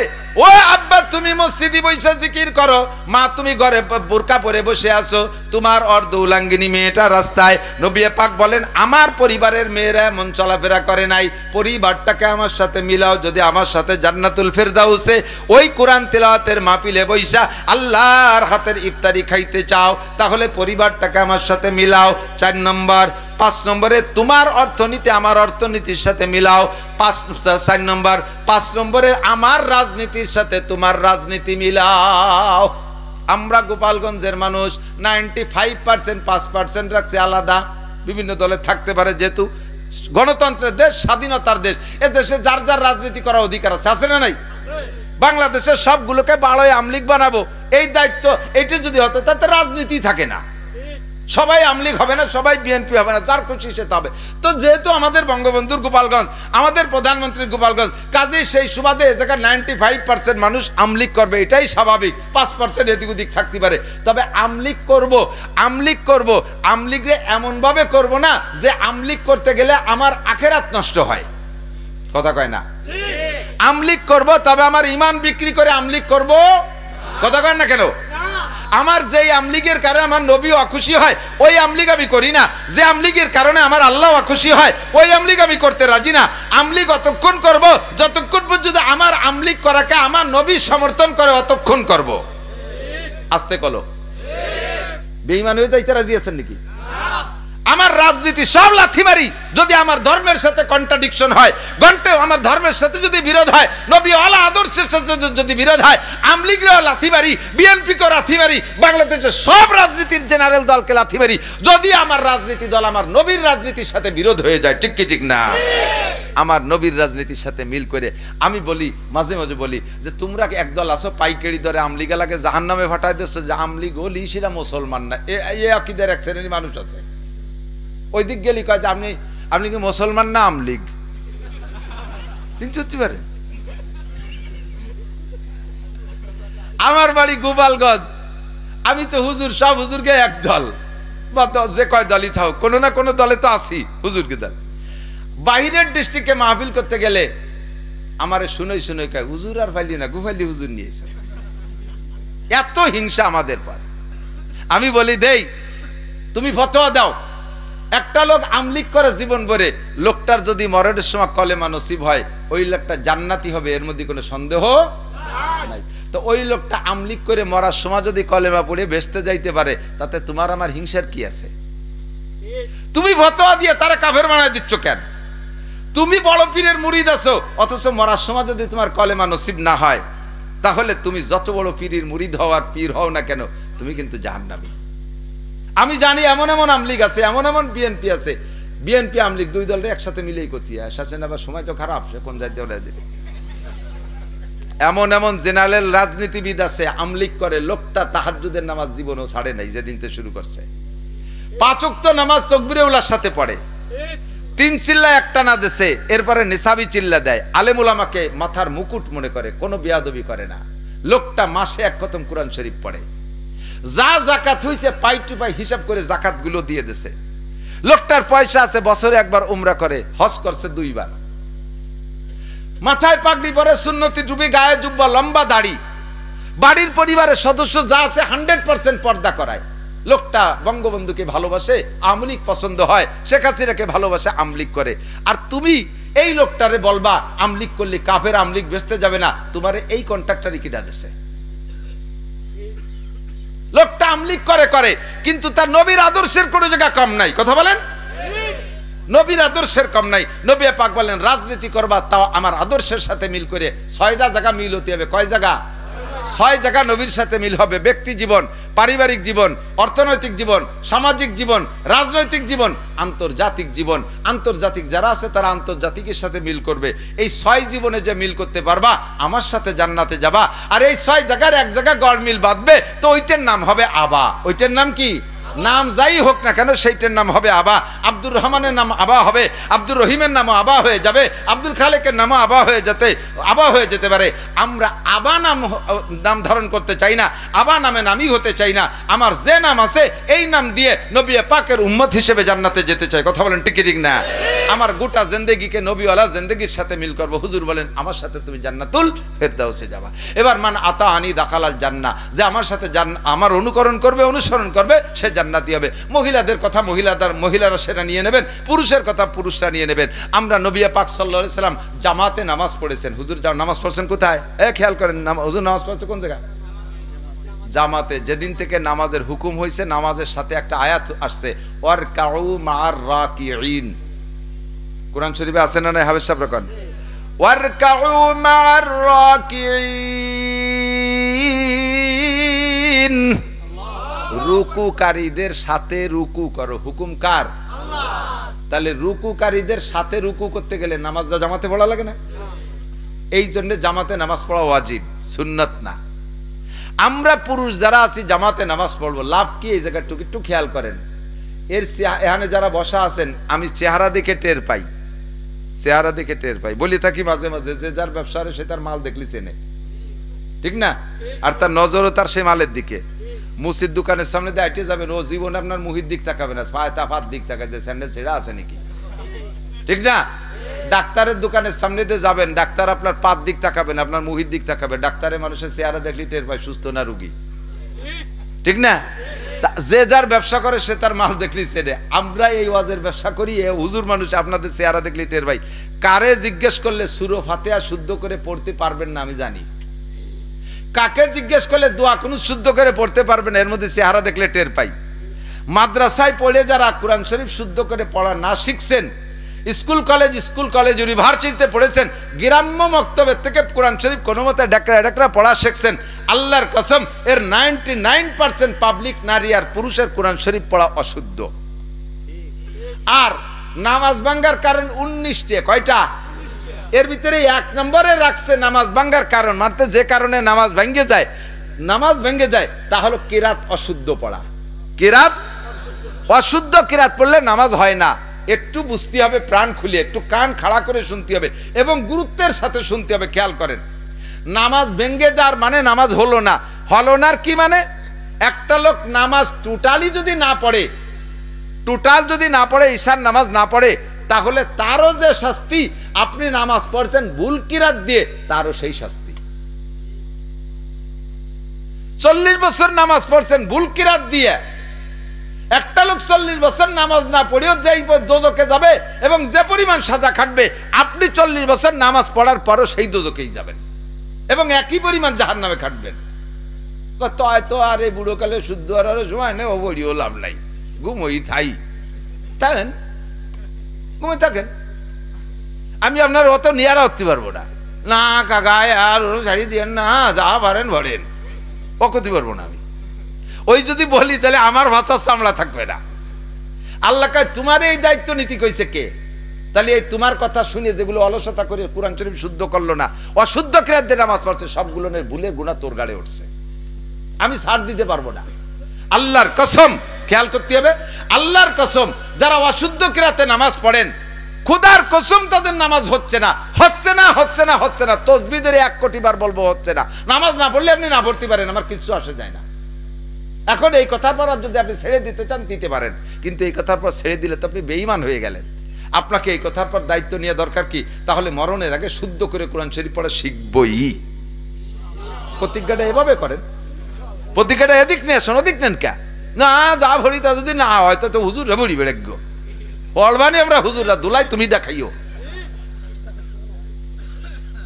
আপনাকে যদি বাঁচতে হয় তাহলে শুদ্ধ করে কিরাত পড়তে হবে। আমার কাছে ছোট্ট একটা অপশন আছে, সেইটা বলবো। 2টা অপশন। একটা হলো আমরা হানাফি মাযহাবের লোক যারা, আমাদের মাসালা হলো যার নামাজে ইমাম আছে, ইমামের কিরাতি তার কিরাত, মুসল্লিকে কিরাত পড়া লাগে না। সূরা ফাতিহা পড়া লাগবে না ইমামের পিছনে।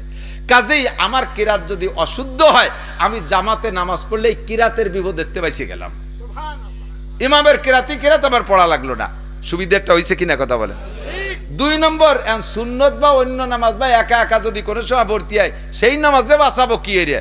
সেই নামাজ বাঁচানোর জন্য একটা ব্যবস্থা হলো, আমার কাছে যেটুকু আছে জানা মতে সেটুকু হলো, আজকে এ জায়গার থেকে প্রতিজ্ঞা করতে হবে, আগামীকাল সকালবেলা একখান কায়দা কিনে মাদ্রাসা বা মসজিদ আমার ইমাম সাহেবের কাছে 200-500 টাকা দিয়ে হলেও হুজুরের সাথে কন্ট্যাক্ট নেব, হুজুর আমার 3 মাসের মধ্যে কোরআন শরীফ পড়া শিখিয়ে দেবেন, আমি ডেলি 1 ঘন্টা সময় দেব। এইভাবে হুজুরের সাথে যোগাযোগ করেন 500-1000 টাকা দিয়ে। যদি বাঁচতে চান, যদি জান্নাতি হতে চান, যদি আপনি পার পাইতে চান, তাহলে আপনাকে রাতারাতি এই সিদ্ধান্ত নিতে হবে। এখন এই জায়গায় বসে যদি এই সিদ্ধান্ত নিতে পারেন যে আমি কালকেই কায়দা কিনে কোরআন শরীফ পড়া শিখবো, এই প্রতিজ্ঞা করে বাড়ি চলে গেছেন, ফজরের আগে আপনি মারা গেছেন, কায়দা কিনার আগেই শেষ। তাহলে কি? তাহলে পিছনের নামাজের কি হবে? আল্লাহ পাক বলেন, তুমি যে এই নিয়ত করছো, এই নিয়তটা আমার কাছে এত পছন্দ হয়েছে, এই নিয়তের বদৌলতে পিছনে যত ভুল নামাজ পড়ছো, ওই ভুলগুলোকে শুদ্ধ করে আমল নামায় ভরিয়ে দেব। এই একটা অপশন খোলা আছে, তাই ছাড়া নাই। এখন যদি আপনি কেন তাহলে আর কিছুদিন এই আকাম করতে থাকি, 6 বছর পরে যে কায়দা কিনবো, তাহলে একবারেই সারিয়ে নেব। 6 বছর বাঁচবেন কি না এর তো কেন গ্যারান্টি নাই, তা তো আগেই বলছি। প্রতিজ্ঞাটা এখনই হতে হবে, প্রতিজ্ঞাটা এখনই হতে হবে। আমার যুবকরা, তোমাদের ব্রেন আছে, বিশেষ করে যুবকরা, বুড়োরা কি কাজ আছে? কোনো কাম নাই, কাজ নাই, সাত দোকানে বসে বসে ফাও দরবার, হাসি নেড়ে উঠো, খালে দারে ডুবো, এই ফাও দরবার করে করে ঘন্টার পর ঘন্টা সময় নষ্ট করতেছেন। আপনার এই সাত দোকানের রাজনীতি পদ্মা পার হয়ে ডক্টর ইউনূসের অফিসে যায় না। কাজে কাজে আপনার সময় আপনি কেন নষ্ট করেন? কাকা সকালে এসে দেখলাম আপনি এই জায়গা, দুপুরে এই জায়গা, কি করেন? সময় কাটাই। কি রে সময় কাটানোর তর্জমাকে আমি তো বুঝি না। আমি একটা জিনিস বুঝছি, সময় কাটানোর মানে হলো ওনার মরার কথা ছিল 20-22 বছর আগে, তা মরে নাই, 20 বছর হাতে টাইম পাইছে, তাই 7 দোকানে কাটায়, তাই ছাড়া আর কি। নইলে তো সময়ের কাজে লাগাইতে। মানুষের হায়াতের একটা মিনিটও এমন না যে সময়টা বেকার, আর তাই আপনি 7 দোকানে কাটাইবেন। মা বোনরা টেলিভিশনের সামনে সময় নষ্ট করেন, ফেসবুক ইউটিউবের ভিতরে গেম খেলে খেলে সময় নষ্ট করেন। ও যুবক, যুবকদের হাত তো এখন অটো হয়ে গেছে, হাতে মোবাইল নাই, রাস্তায় দিয়ে এইরকম হারমোনি বাজাতে বাজাতে যাচ্ছে, হাত অটো হয়ে গেছে। এমন ভাবে মোবাইলের মধ্যে ঢুকে রয়েছে, এক জায়গায় 5 জন মানুষ বসে আছে, যে কোনো জায়গায় 5 জনের হাতেই টাচ মোবাইল 5টা আছে, দেখবেন কের সাথে কেউ কথা কয় না, যার যার কায়দায় মোতালা করতেছে। মাঝে মাঝে হাসিয়ে দেয়, মাঝে মাঝে কান দিয়ে দেয়, একা একা হাসে কান্দে, জেনে ধরা রুগীর মতো হাসেন। কা ঠিক কি ঠিক না? এই সময়টা তুমি কেন নষ্ট করো? সময়ের মালিক কি তুমি? সময়ের মালিক কে আমি? সময়ের মালিক কে? হায়াত দিয়েছে কে? হায়াতের সাথে যদি সৎ ব্যবহার না করে, তাহলে আল্লাহ তাআলা হায়াত কমায় দেবে। তোরে সময় দিয়েছি, তুই জিকির ফিকির করবি, আল্লাহ বিল্লাহ করবি, মসজিদে যাবি, কোরআন শরীফ পড়া শিখবি, তা তুই তুমি সময় নষ্ট করো টেলিভিশনের মোবাইলের ভিতরে। ঠিক আছে, তোমার ওই সময় দিলাম না, অকালে তোমাকে দুনিয়া থেকে নিয়ে নিতে পারে। কাজে আমার সময় কাজে লাগানো দরকার আছে না নাই? একটু প্রতিজ্ঞা করি, আমরা জামাতে নামাজ পড়বো। 1 নম্বরে নামাজটা কোথায় পড়বো? জামাতে। বলেন নামাজ কোথায় পড়বো? লাভ সাথে তো বলেই দিছি, বহুবার বলছি, 1 ওয়াক্ত নামাজ যদি আপনি শুদ্ধ করেও ঘরে পড়েন, তাহলে কবুল হবে না। মসজিদের আজান শুনে সুস্থ মানুষ ঘরে নামাজ পড়লে নামাজ হয় না, কবুল হয় না। নামাজের জিম্মাদারি খালাস হয়। কবুলের মানে হলো যে পুরস্কার পাওয়ার কথা ছিল, সেই পুরস্কার আপনি পাবেন না। নামাজের দায়িত্ব খালাস হয়ে যাবেন। বাকি মসজিদে যে যদি জামাতে ইমামের পিছনে পড়েন, 1 ওয়াক্তের বিনিময়ে 527 ওয়াক্তের নেকি। আমার জিন্দেগিতে অনেক মাইর খাইছি, অনেক মাইর খাইছি, অনেক মাইর আছে। যারা এখন বুড়োকালে নামাজ পড়তেছেন, জীবনের শুরুতে 40 বছর আষাঢ় খালিও পশ্চিম দিক পড়েন নাই, এরকম কিছু দিনদার মানুষ আছেন না? আছে না? 5 ওয়াক্ত নামাজ পড়ে না, ঈদের নামাজও পড়ে না, বাপের জানাজার সময় বাগানের মধ্যে দাঁড়ায় সিগারেট খাইছে আর আজকে ফিরে ফিরে, এরকম কিছু দামড়া আছে না? বুড়োকালে যাইয়ে 40-50-এর পরে যে মোটামুটি হাত পাও দুর্বল হয়েছে, সরমনাই বা তবলিগীদের সাথে সোয়া খাইয়া একটু ধার্মিক হয়েছে, নামাজ পড়তেছেন। এখন নামাজ পড়ছেন কয় বছর? 10 থেকে 15 বছর চলে। এর আগে তো ভালো সময়টা চলে গেছে। এমন সময় সে নামাজ শুরু করছেন যে সময় আপনার নামাজ পড়তে যে উঠতে বসতে পার্সপাতি নাড়াচাড়া করা লাগে, তা হয় না, সব জাম হয়ে গেছে। দাইবে ফাঁসার সাথে একটা চেয়ার লাগায় যে মসজিদে বসে, আছে না চেয়ারম্যান মুসল্লি? চেয়ারম্যান মুসল্লি আছে না? কথা কন না কেন? মুরব্বীরা সাক্ষী দেন, আজ থেকে 30 বছর আগে বাংলাদেশের কোন মসজিদে চেয়ার দেখছেন বলে আমার মনে হয় না। ছিল চেয়ার ছিল, তো সে সময় মানুষের মাজায় ব্যথা ছিল না, হাঁটুতি ব্যথা ছিল না। সে সময় মানুষ নামাজ পড়তে পারছে নিচে, যে তুমি পারো না কে? একটা মেশিন কিনছেন, দুটো মেশিন কিনে নিয়ে আসছেন গোপালগঞ্জ থেকে, স্যালো মেশিন। একটা মেশিন রানিং করছেন, আর একটা মেশিন রয়েছে ঘরে বাক্সের ভিতরে, এটা ব্যবহার করতেছেন না। যে মেশিনটারে চালাচ্ছেন, রেগুলার স্টার্ট দিচ্ছেন, একবার টান দিলে কিক মারলে স্টার্ট হয়ে যায়, সুন্দর চলতে তালে আছে। 15-20 বছর পর্যন্ত ঘরের মধ্যে আর একটা মেশিন কিনা রয়েছে, ওটারে কোনোদিনও স্টার্ট দেন নাই। এবার এইটারে একটু পুরনো হয়ে গেছে বিদায় সরাইতে ওই সেইটারে যদি মেশিনে সেট করিয়া পাইপের সাথে সেট করে কিক মারেন, টান দেন, দেখবেন যে অত তাড়াতাড়ি স্টার্ট নিচ্ছে না। টান দিলে এখানে কড় কড় কড় কড় করে, ওখানে মড় মড় করে ওঠে, ওখানে টাইট হয়ে যাচ্ছে। কি হয়েছে? মেশিনে কয় কাকা টান দিয়ে না, রক ছিঁড়ে যাবে, সব জায়গা গিরিশ মিরিশ টাইট হয়ে গেছে, ঠিক না? যারা ছোটবেলা থেকে নামাজ পড়ে তারা হাঁটু গিরিয়ে গুড়ি সব জায়গায় রানিং আছে, আল্লাহর রহমতে তাকে অসুবিধা হয় না। 60 বছর পর্যন্ত নামাজ পড়ে নাই, বুড়োকালে একটু হজ উমরা করে আছে, একটু তরমুনে দিয়ে গুল্লি দিয়েছে, নামাজ পড়তে গেছে, এখন কিকারে টান দিয়েছে, এখানে ওখানে কল কল কল কল করে উঠতেছে, কয় যে পারা যাচ্ছে না, তাড়াতাড়ি হসতলে চেয়ার দাও। কথা কর না, তুমি চেয়ারম্যান হয়েছো বিনি ভোটে, ভোট ছাড়া চেয়ারম্যান হয়ে গেছে।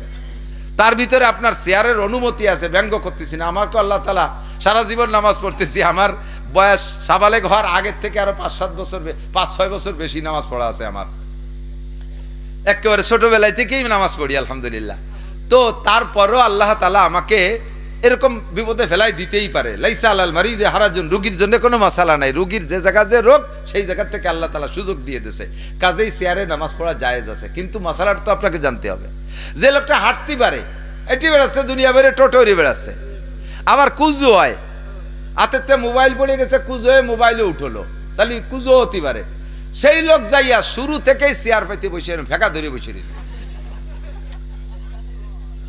কি কাকা কয় সিজদা দিতে পারেন? সিজদা দিতে পারেন না, সিজদার সময় চেয়ার ব্যবহার করেন, রুকু তো দিতে পারেন, দাঁড়াতেও পারেন। এই যে কত সময় দাঁড়ায় দাঁড়ায় মেসির খেলা দেখলেন টেলিভিশনের সামনে, তাতে তো বোঝা দাঁড়াতে পারেন, তাই সেই চেয়ারে বসেন কেন? পরে বসতে হবে, নেতা আগের থেকে বসে দিলাম। চেয়ারে যে জায়গা আপনার দরকার সেই জায়গাতে চেয়ার ব্যবহার করবেন, তার আগে না। যদি আপনি দাঁড়াতে পারেন, চেয়ারটা পাশার কাছে থাকবে, আপনি দাঁড়াবেন, কিরাত শেষ হয়ে যাবে, রুকু দিতে পারেন। রুকু দেওয়ার প্রমাণ বললাম না, মোবাইল পড়ে গেছে, হাতেতে টাকা পড়ে গেছে, কুজো হয়ে খটলেন, সে টাকা কুড়োতে পারেন, তা আপনি রুকু দিতে পারেন না কেন? রুকুও দিতে হবে। সামি আল্লাহ করে দাঁড়াবেন, সিজদায় যাইতে পারেন না, নিচের ঠুক আপনার কষ্ট, হাঁটু টাটু ফেটে যায়, সেই সময় পাশার কাছে চেয়ার থাকবে, সেই সময় বসবেন, সিজদাটা আপনি চোখের ইশারায় দেবেন। কথা কি বুঝে আসছে? এখন আমরা জামাতে নামাজ পড়বো, পুরুষরা জামাতে পড়বো, মহিলারা মসজিদে যাবে না। খেয়াল করেন, বিভিন্ন ভাবে ধর্মের নামে নানান অন্যায় চালু হয়ে গেছে। ঢাকা শহরে, বিশেষ করে ঢাকা শহরে বেশি শুরু হয়েছে। মহিলারা তারাবির নামাজ পড়তে যায় মসজিদে, পুরুষরা নিচতলায় পড়ে, মহিলারা উপরতলায় পড়ে। দুনিয়ার সব জায়গা পুরুষরা উপরে, মহিলারা নিচে, মসজিদে যে বিটিকে উপরে উঠে দিছে, আল্লাহ মাফ করুন। রাত্রে তারাবির নামাজ পড়ে ওই জায়গা থেকে বোরকা টোরকা ভ্যানিটি ব্যাগের মধ্যে ভরে খুলে তারপরে চলে যায় ডাইরেক্ট নিউ মার্কেট, খোলা মার্কেটে, মার্কেট করে তারাবির নামাজ মার্কেটে বেশি কিনে তুই খালি এতে বাড়ি এসে, এরপরে সেহরি খাই আবার যায় কিয়ামুল লাইল, তাহাজ্জুদের এক জামাত হয়। হুজুররা আবার তাহাজ্জুদের জামাত শুরু করছে, বলতে গেলে হুজুরকে গায়ে লাগে, না বললেও ভালো লাগে না। তারাবি পড়ে এক জায়গা, সে জায়গাতে পাবে লাখখানিক, আবার তাহাজ্জুদ বেশি সে নিতে পয়সা খাবে। নারী আর পুরুষ পিছনে দাঁড় করে দিয়ে তাহাজ্জুদ পড়ে, বিটিরা এ বাসার থেকে ও বাসার থেকে লং পথ জার্নি হেঁটে যাইয়া, পায়ে হেঁটে যাইয়া 10-20 বিল্ডিং ওই পাশে যাইয়া এক জায়গায় তাহাজ্জুদের নামাজ হচ্ছে, সেই জায়গায় শেষ রাত্রি তাহাজ্জুদে যায়। রাস্তায় যদি দো পাইয়ে গাঁজা খা শিয়েলে হাইজাক করে নিয়ে যায়, তোমার তাহাজ্জুদ যাবে রে কোন জায়গায় দিয়ে? মহিলারা সারা বছর জামাতে ফরজ নামাজ পড়লো না, খেয়াল করেন, সারা বছর জামাতে ফরজ নামাজ মসজিদে গেল না পড়তি, মহল্লায় কোনো জায়গা ফরজ নামাজ জামাতে পড়ার জন্য ইমাম বানায় নিল না, অথচ গ্রাম গায়ে শুরু হয়ে গেছে মহিলারা তারাবির নামাজ পড়ে, একজন হাফেজ ঠিক করে জামাতে হয়েছে কি হয় নাই? ফরজ নামাজ যেখানে জামাতে পড়তে তোমার নিষেধ করা হয়েছে, জামাত করার হুকুম দেওয়া হয় নাই, তোমার তারাবির নামাজ নফল নামাজ জানিয়ে টানাটানি 8 রেখাত না 12 রেখাত না 20 রেখাত না 32 রেখাত, এই আজও সমাধান করতে পারলাম না। সেই তারাবির নামাজ তোমার জামাতে পড়তে হবে, খতম তারাবি ইমাম ঠিক করে, এই কুজরমি শয়তানি কিরা শিয়েছে। আমি মাওলানা নাসির, গোপালগঞ্জের মাওলানা, সবাই আমার চেনে, সারা বাংলাদেশ আমি ঘুরি, আমার বউ তারাবির নামাজ পড়ে না, রুহুল আমিন সাহেবের বউ তারাবির নামাজ পড়ে না তা বলছি না, তারাবির নামাজ পড়েন, যার যার তার পড়ে, এই জামাতে যায় না। আর এক দল বার হয়েছে তবলিগির নামে, বউ নিয়ে তবলিগ করে, তার নাম বানাইছে মাস্তুরাতের দল। হাটাজারি মোহতাম সাহেব সারা বাংলাদেশের সবচেয়ে বড় মাদ্রাসার হুজুর, তার হাটাজারি মোহতাম সাহেব বউ নিয়ে তবলিগি যায় নাই, সাইকুল হাদিস সাহেব তো বউ নিয়ে তবলিগি যায় নাই, রুহুল আমিন সাহেব বউ নিয়ে তবলিগি যায় নাই, আমি মৌলানা নাসির বউ নিয়ে তবলিগি গেলাম না। একদল 3 দিনই তবলিগ ঘুরিয়ে আইছে, 3 সিলে দিয়ে আইছি, এরপরে বউ নিয়ে পিকনিক করার জন্য শখসেটে। এই যে দেশ ইসলামের নামে নানান প্রকারের আবিষ্কার শুরু হয়েছে, এই সমস্ত আবিষ্কার বাদ দিতে হবে। মহিলারা নামাজ পড়বে ঘরে, জোরে বলেন কোথায়? এক জায়গা তালিম করে সেই জায়গা বসে লাস্টে যাইয়া সলাতুত তসবির একটা জামাত করে, মহিলা একজন ইমাম আর পিছনে সব মহিলারা দাঁড়াইয়া। আর মহিলারা মোনাজাত করতে গেলে এবার ওকে অল্পের মধ্যে দিল নরম তো 2-4 কথা কলি কান্দি দেয়। হ্যাঁ কথা, বেটারা কান্দে খালি কান্দে, আর মহিলারা কান্দে গীত গায়ের কান্দে, ঠিক না? দেখবেন মহিলারা কান্দে গেলে বিনে বিনে এত কথা পায় কোন জায়গা আল্লাহ জানে। 19 সালে গেছিলাম হজে, আব্দুল্লাহ মিয়ার মানে সহযোগিতায় সরকারি প্যাকেজে গেছি। তো হজ মিশনে বসে রয়েছি নিচতলায়, আমরা কয়েকজন, ওনার সাথে কয়েকজন মন্ত্রী আছে, সচিব সাহেব আছে, কয়েকজন আছে, আমরা বসা। এর মধ্যে বাঙালি এক মহিলা, কালা এক বিটি, এই যাইয়ে যে কান্দা শুরু হচ্ছে, ওইরকম বিনয় বিনয় কান্দিছে। আমার মিয়া দেহ দিয়ে যে বাংলায় কান্দিছে, ওটা মনে হয় বাঙালি। আর যে কি কাকি, বাবা তোমার কাগা রায় গেছে বাবা রে ভাই,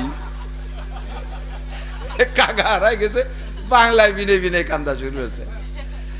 আর উনি তো জানে না যে কাগারে তালাশ করার ব্যবস্থা আছে, চিন্তা হচ্ছে কাগারে দিয়ে আমি বাড়ি যাবো কি রে। সাহেব বললাম যে কাকি বসেন, 1 ঘন্টার মধ্যে কাগারে পাবেন। বিভিন্ন জায়গা লাগাই দেওয়া হয়েছে দায়িত্বশীল যারা, ঘন্টা খানিকের মধ্যে কাগারে পেয়ে গেছে। মহিলার বিটারা কান্দে মোনাজাত, চোখের পানি আনতে 2 ঘন্টা পর্যন্ত বানানো লাগে, ঠিক না? কত তা কয়, পানি মোটে আসে না। শেষে স্যাবের টু নিয়ে কোনায় মাহাই দিয়েছে, যে এই সুবাদে একটু আসে। আর বিটিরা হাত তোলার সাথে সাথে ব্যাগটায় কান্দে দাঁড়িয়ে যে বিনয় বিনয় কয়। এই মোনাজাত করতে করতে এমন ভাবে জাবর ছেড়ে কান্দার মোনাজাত শুরু হচ্ছে, রাস্তার ভ্যান চালায় এরা দাঁড়ায় মোনাজাতে শরীক হয়ে গেছে। এটা আর এক শয়তানি, এটা আর এক। মহিলার তিলাওয়াতের আওয়াজ যদি বাইরের পুরুষে শোনে, তার তিলাওয়াতে তো নেকি হবেই না, ফাঁকে যে কয়জন পুরুষের শুনছে সেই কয়জন পুরুষের সাথে জিনার গুনাহ লেখা হবে। মহিলার জিকিরের আওয়াজ যদি বাহিরের পুরুষে শোনে, তার জিকিরে তো নেকি হবে না, যে কয়জন পুরুষের শুনছে সেই কয়জন পুরুষের সাথে জিনার গুনাহ হবে। মহিলা তারাবির নামাজ পড়তে গেছে, যে ইমাম দাঁড় করাইছে সামনে, ওই ইমামের সাথে মহিলার মাহরামের সম্পর্ক না, তার সাথে বিয়ে হালাল, বিয়ে হালাল। এইরকম ইমাম যদি হয়, আর ইমামের যদি কণ্ঠ ভালো হয়, আর ইমামও বিটিকে নামাজ পড়ার শেষে খালি ভাবতে কিরাত পড়ে, যাতে বিটিরা পাগল হয়ে যায়। তারা বিশেষ অতি এক বিটি তার সাথে বার হয়ে চলে গেছে। এই শয়তানি বাদ দাও। আরে মিয়া বানাই বলি না, বাস্তব 2-4টা আমার কানে না আসলে আমি বলি না। যেই মহিলাকে এক কথা মনে রাখেন, ফরজ নামাজ তাদেরকে জামাতে পড়ার হুকুম দেওয়া হলো না, কেন তুমি তারাবির নামাজ আর সালাতুত তাসবিহ জামাতে পড়িয়া এইভাবে বিনয় বিনয় মুনাজাত করতে যাওয়া? কোনো দরকার নাই। সালাতুত তাসবিহ সারা জীবনে যদি একবার না পড়ে, খোদার কসম কিয়ামতে জবাব দেওয়া লাগবে না। পড়লে মোটা নেকি আছে সেটা ভিন্ন কথা, কিন্তু না পড়লে কোনো গুনাহ হবে না। সেই নামাজ জামাতে পড়তে হবে, আর তার জন্য মহিলা ইমামতি করবে, এটা সম্পূর্ণ হারাম।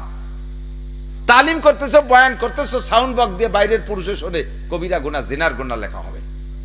সাবধান, শরীয়তের যে বিধান আছে সেগুলো মেনে চলবো সঠিকভাবে। পুরুষরা জামাতে নামাজ পড়বো, মহিলারা ঘরে পড়বে। এখন মহিলাদেরও কিরাত গলত পড়লে কিন্তু নামাজ বাতিল, কিরাত ভুল পড়লে নামাজ বাতিল। এখন এই মহিলারা কিরাত শুদ্ধ করবে কোন জায়গা থেকে? আগের মক্তবে যে পড়তো না, গ্রাম্য মক্তবে, ও জায়গা বসে কোনোদিনও কোরআন শরীফ শুদ্ধ হয় না, কোনোদিন। আমি তো মক্তবের ড্রাইভারি করিয়ে আইছি। আমি এক মসজিদে ইমামতি হতাম, মহিলা একজন এসে আমার মুসল্লি একজন কাছে, ভাই ইমাম সাহেব আমার মেয়েটা এই অমুক চাষির কাছে থেকে 3 খতম দেশে, তো কেমন পড়লো তুমি একটু শোনো, যদি ভালো হয় তো ভালো, না হলে ভাড়া তুমি পড়াও। কদিন টানবো নিছে, পড়তো কিরম পড়ে? আরে পড়া পড়লো, 3 খতম দিয়েছে, যা কোরআন শরীফের ভিতরে নাই, বাইরেতে পড়তেছে। এই কোরআন শরীফ দিয়ে নামাজ পড়লে নামাজ হয় না। কাজেই মেয়েদের শুদ্ধ করতে হবে, শুদ্ধ করার বিকল্প কোনো ব্যবস্থা নাই। ইদানিং এলাকায় মহিলা মাদ্রাসা হচ্ছে, এ জায়গা দিয়ে মেয়েদেরকে বাঁচান। আপনারা পুরুষরা বাইরে থেকে শিখে যে তাদেরকে শিখান, সময় কম, কামাই বেশি, সময় কম কামাই বেশি, অল্প সময়ের ভিতরে বেশি ইনকামের ব্যবস্থা আল্লাহ পাক রেখেছেন আমাদের জন্য। এই রমজান মাস চলে গেছে, অল্প সময়ের ভিতরে মোটা ইনকাম। এখানে বসে যে কটা মাসালা শুনছি, এক একটা মাসালার বিনিময়ে 60 বছর নফল নামাজ ও নফল রোজার সব আল্লাহ তাআলা আমাদেরকে দান করেছেন। সামনে শুদ্ধ করে কিরাত পড়ার কি বলা হয়, কোরআন শরীফ শুদ্ধ করে পড়ার প্রতিজ্ঞা কি করা যেতে পারে? একটু মনের থেকে একটু হাত জাগানতে যে আমি পড়া শিখবই না, গতানুগতি করছে। কালকেই মক্তবে ভর্তি হতে হবে কায়দা কিনে, রাজি আছেন ইনশাআল্লাহ? আল্লাহ কবুল করুক, বলেন আমিন। আপনি দোয়া কুনুত পড়ছেন, এদিক তাকান, কি পড়ছেন একটু, কেন পড়বেন না, কেন শিখবেন না? আমি বলি দোয়া কুনুত পড়েন না নামাজে? ওয়ানাশকুরুকা বলেন, ওয়ালা নাকফুরুকা। আল্লাহ তোমার নিয়ামতের শুকর আদায় করি, এত নিয়ামত দেশের শুকর আর কার আদায় করবো, তোমার শুকর আদায় করি। ওয়ালা নাকফুরুকা, আল্লাহ জীবনেও কোনোদিন তোমার কুফরি করব না, তোমার নাফরমানি করব না। শুকরের বিপরীত হলো কুফর, আমার তোমরা না শুকরি করব না, তোমার কুফরি করব না, এটা হলো দোয়া কুনুতির অঙ্গীকার। কিন্তু আপনি পড়ছেন কি জানেন? আপনি ওই যে টানটন জানেন না, ওয়ানাশকুরুকা ওয়ালা নাকফুরুকা ওয়ানাখলাউ ওয়ানাতরুকু, দমাদম মারি দিয়েছেন। আপনি কি পড়ছেন জানেন? আল্লাহ এতদিন শুকর আদায় করছে, সামনের থেকে অবশ্যই কুফরি করব, অবশ্যই নাফরমানি করব, আর শুকর আদায় করতে পারবো না। ওয়ালা নাকফুরুকা, লামে তাকিদ, পারবো না, আমি তাকিদ দিয়ে বলতেছি। ঈমান থাকবে, নামাজ না খালি ঈমান থাকবে। এত বড় বড় মায়ের খেয়ে বসে রয়েছেন, এত বড় বড় মায়ের খেয়ে বসে রয়েছেন। আল্লাহ তাআলা আমল করার তৌফিক দান করেন। হুজুর বলেন, মান আতানি ফাকাদ আতা আল্লাহ ওয়া মান আসানি ফাকাদ আসাল্লাহ। যে আমার অনুসরণ করে সে আল্লাহর অনুসরণ করলো, যে আমার অনুকরণ করে সে আল্লাহর অনুসরণ করলো, যে আমার সাথে নাফরমানি করে সে আল্লাহর সাথে নাফরমানি করলো। কারণ আল্লাহ পাক নবী পাককে আমাদের সবাইকে বলে দিয়েছেন, মা আতাকুমুর রাসূলু ফাখুযুহু ওয়া মা নাহাকুম আনহু ফান্তাহু। আমার রাসূল তোমাদের যাকে যেটা করতে বলে, যেটা যেভাবে করতে বলে সেইটা সেইভাবে করো, আর যেটা যেভাবে ছাড়তে বলে সেইটাকে সেভাবে ছেড়ে দাও। ও আমার যুবক প্রাণ প্রিয় বন্ধুরা, আমার দিক তাকাও, যুবকরা আমার দিক তাকাও। তুমি যে মাথায় এক গোছা চুল রাখছো, হিসাব কি কোনোদিন করেছো নবী পাক এইভাবে রাখছে কিনা, আবু বকর এমন চুল রাখছে কিনা?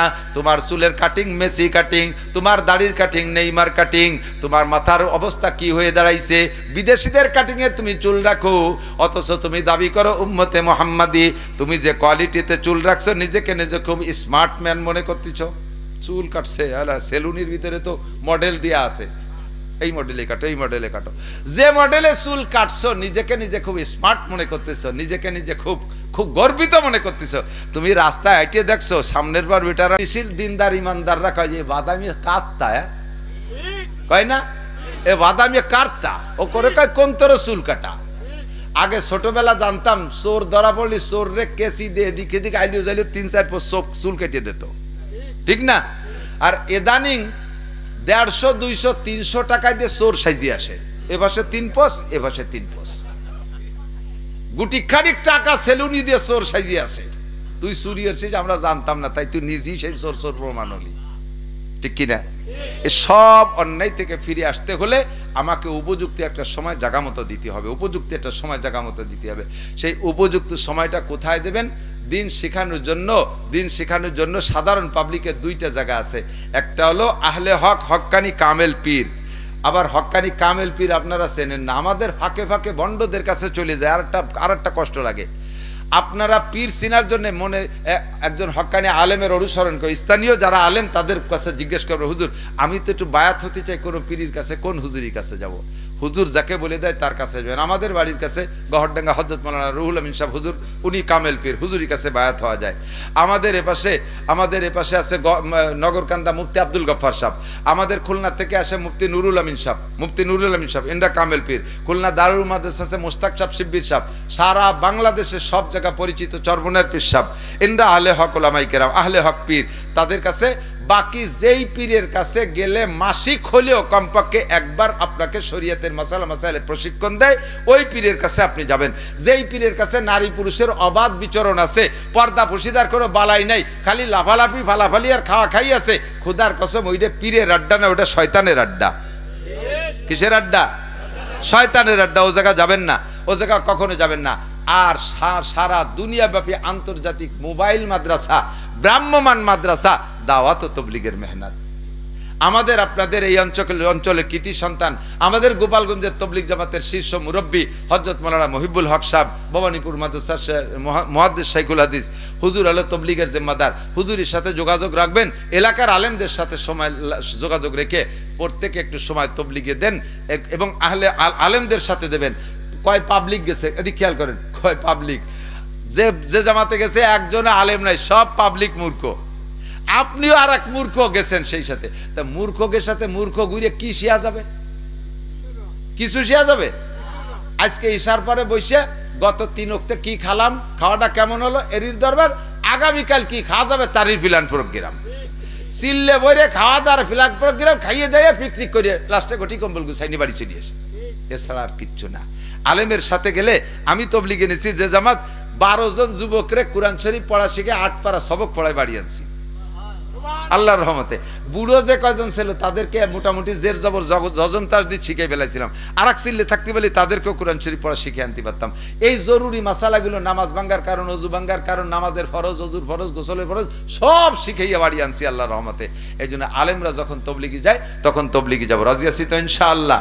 আর তার আগ পর্যন্ত কায়দা কিনে মহল্লার মসজিদের হুজুরের সাথে যোগাযোগ করেন, তার আগ পর্যন্ত সর্বক্ষণ জামাতে নামাজ পড়ার চেষ্টা করেন।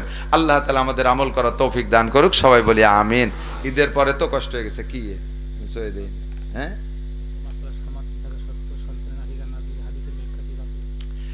সমর্থ থাকা না থাকা সত্ত্বেও যদি আকিকা না দেয়, আকিকা দিয়া সুন্নাত। হুজুর বলেন তোমাকে আল্লাহ তাআলা সন্তান দিয়েছে, তুমি 7ম দিনে তারা আকিকা করে দাও।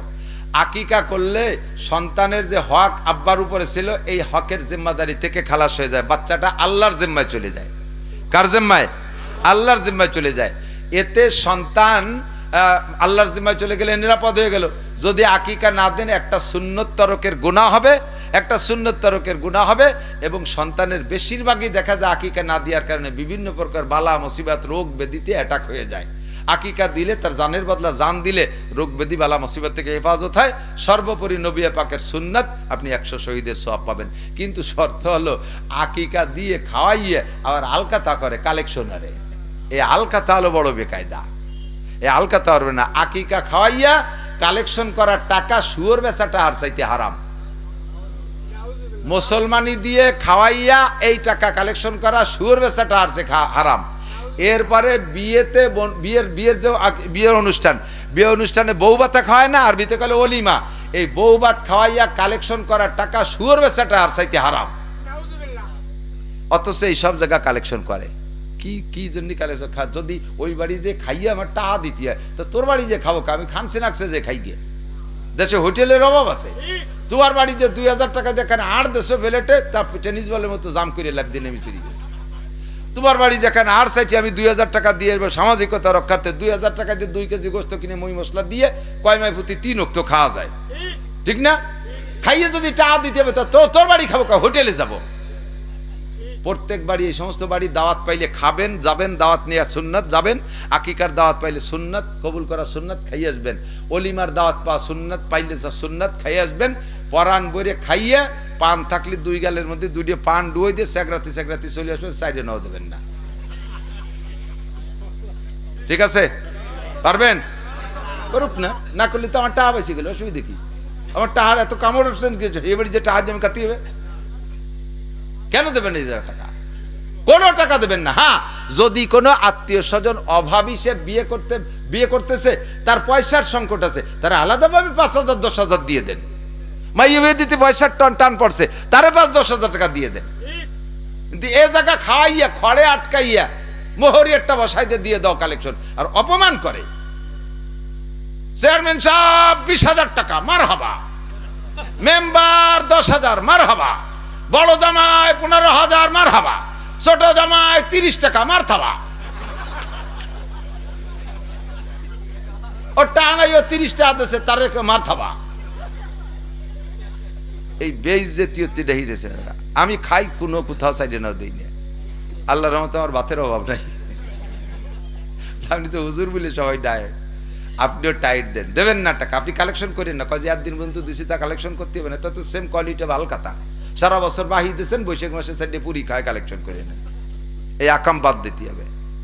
আকিকা করা সুন্নত করে দেবেন, পরিষ্কার হয়ে যাবেন, জিম্মাদারি খালাস হয়ে মাথার চুল কেটে ফেলাই দিয়ে চুলের ওজনে সদকা দিয়ে দেবেন সোনার উপর, যার যেমন তৌফিক আছে। মাথা খারাপ হবে না, রক চড়া হবে না, মেজাজ গরম হবে না, ব্রেন কম হবে না, পাগল মাতাল হবে না, মাথার সদকা আদায় করে দিয়েছেন। ঠিক আছে না? এই কথাগুলোর পর আল্লাহ পাক আমল করার তৌফিক দান করুক। আল্লাহুম্মা সাল্লি